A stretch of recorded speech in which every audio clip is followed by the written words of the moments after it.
एकंदरीत नगर परिषदमध्ये असा काही ठराव झालाय का यांचं घर पाडण्यासाठी? आणि दुसरं, नमो उद्यान बनतंय कुठं?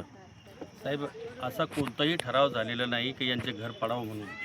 आणि आम्हाला कोणत्याही नगरसेवकाला, कोणाही नगराध्यक्षाला त्यांनी विचारलं नाही का हे घर आम्ही पाडू लागलो.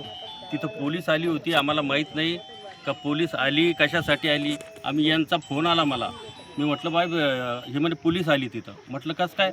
म्हणे घर पाडायला. आम्हाला कोणताही विश्वासात घेतलेलं नाही त्यांनी मनमानी कारभार करून हे कार्यक्रम केलेला आहे.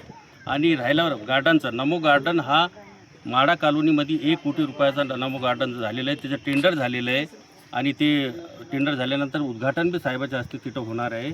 इथं तसं काहीच नव्हतं, आम्हाला कोणालाही विचारलं नाही आणि हे तोडलेले आहे. नमो यांच्या पाठीमागे आहे सगळे. नमो गार्डन सध्या काम चालू आहे की नाही, आता उद्घाटन होणार आहे साहेब. टेंडर लेवलला आहे, टेंडर प्रोसेस झाली की लगेच तिथं काम चालू. बरं, गट क्रमांक 39 मधलं हे जे जागा आहे ही तुमची आहे की तहसीलची आहे? साहेब, मी साहेबाला विचारलं तर ती म्हणले आपली आहे. तरी आम्ही कागदपत्र पाहून तुम्हाला रिसर सांगू काय. बरं, येणाऱ्या काळात नगर परिषद, नगराध्यक्ष आणि नगरसेवक हे कोणत्या पाठीशी असणार? हे साहेब यांच्या, कारण हे गरीब आहे, यांच्या पाठीमागे असतात.